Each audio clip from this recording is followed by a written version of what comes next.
let's calculate some stuff using the universal law of gravity, so we can try it out, see how it works. And so we'll need some data to stick into the formula, of course. And as a first example or a first effort, I think it'd be fun to calculate the force on this person.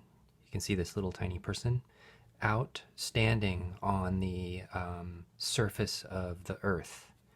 And so I've written it here. We're going to calculate the force on the person by the Earth because of a gravitational interaction.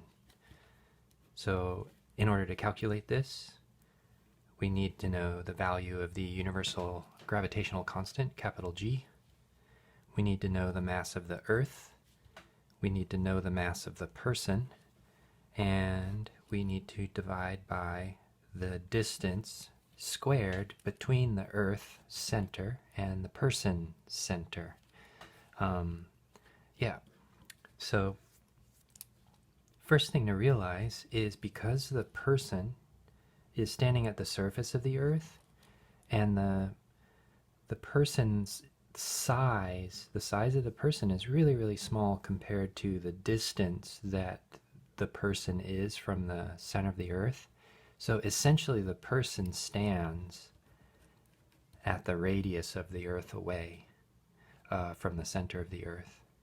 So I'm going to quickly, off camera, because it's fun to do this, I'm going to look up radius of the Earth.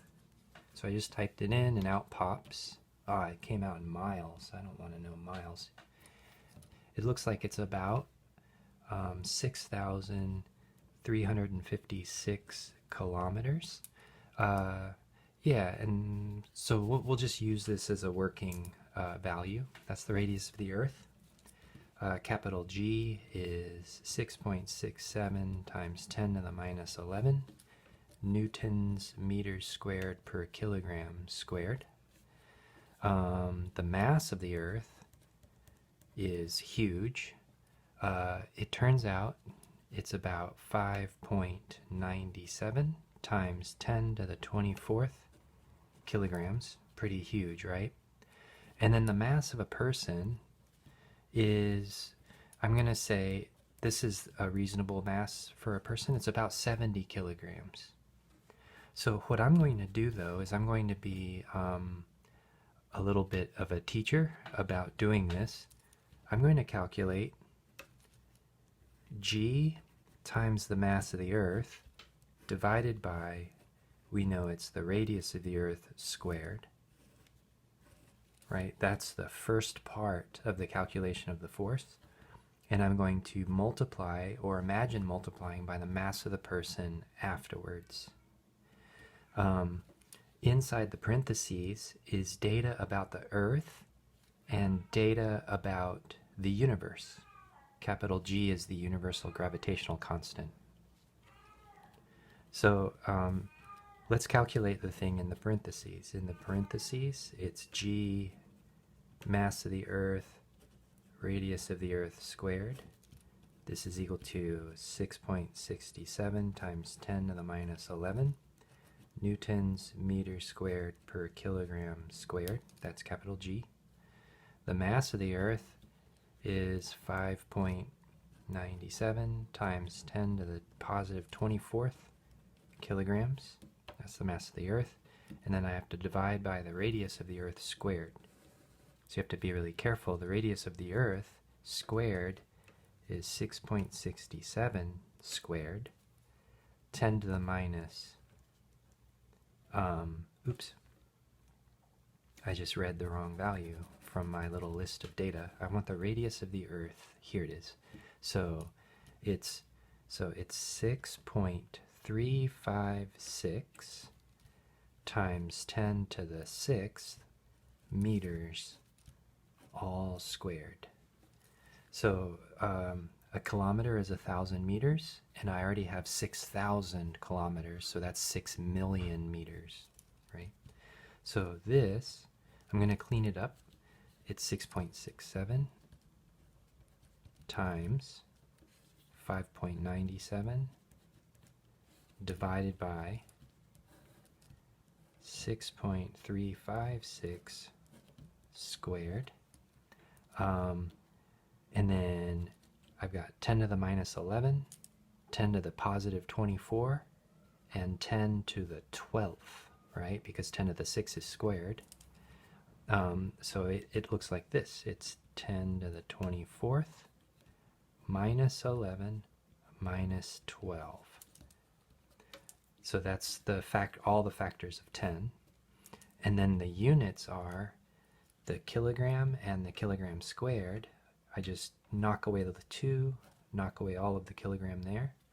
And then the meter squared on the bottom and the meter squared on the top entirely knock each other out.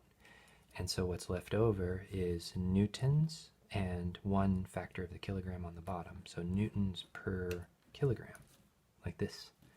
And then if you go and you actually calculate this, everything that sits in the big square bracket that I just wrote, you can go and run it on your calculator, but this is 9.8.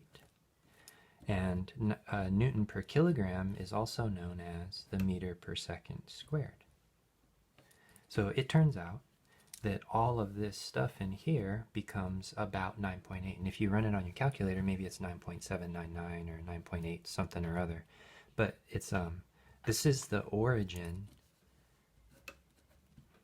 of little g. Little g, the acceleration due to gravity for objects falling near the surface of the Earth. So g me over the radius of the Earth squared is equal to little g. And this force, if you look at what we just got, it looks like g times the mass of the person. This is how we modeled how to calculate weight force a long time ago. So the idea is Newton's universal law of gravity predicts why g on the surface of the Earth is 9.8 meters per second squared. In fact, what it'll do is it'll predict the acceleration due to gravity on the surface of any planet. You just need to know some physical data about the size of the planet and how much material the planet is made out of. And you can predict the acceleration due to gravity anywhere, like on the moon or Mars or Neptune. You can predict the acceleration due to gravity on the surface of the sun if you want. Right? Okay. In this same vein, let's calculate something absurd. So calculate an absurd force. When you talk with gravity, sometimes the force that you end up calculating can be really, really, really small. So let's do a calculation where we have two people that are 1 meter apart. So a mass of a person is about 70 kilograms. And so we'll just have these two people, 70 kilograms each, separated by a distance of 1 meter.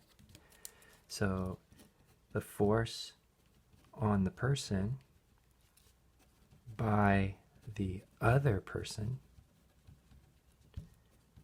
because of or via gravity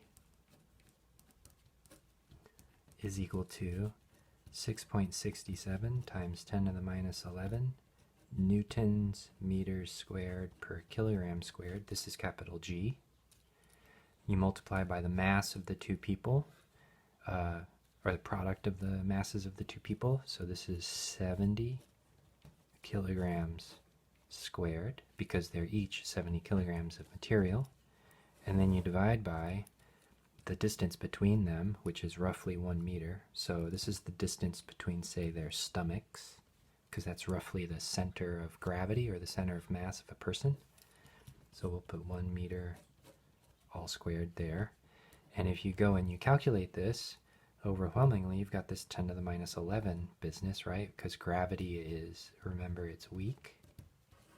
So let's calculate this absurdly small interaction force between the masses of these two people via gravity.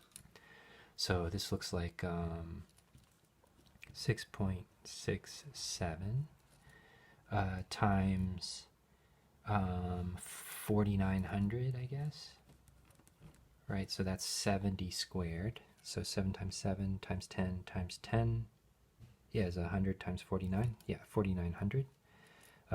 When you divide by 1, squared, it's just 1. So this is what's left over in terms of like stuff to do on a calculator. There is a 10 to the minus 11.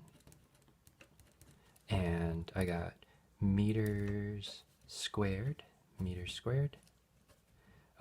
kilograms squared, and kilograms squared, right? And so the only thing left over is the Newton. So if you go and you do this, let's see. If I move this decimal 1, 2, 3, 4, so this is 6.67 times 0.49 times 10 to the 4th times 10 to the minus 11 newtons like this, what this does for me is that looks like a half. And half of this number is something like 3.35-ish, or 3.4. So this is 3.35 or 34 times 10 to the minus 7 newtons. This is small. Nothing you can feel.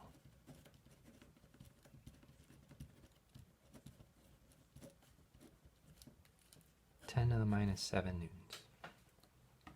But when you stand next to somebody or nearby somebody in an elevator, there is attraction, force attraction between these two people. But nobody can feel this. Okay.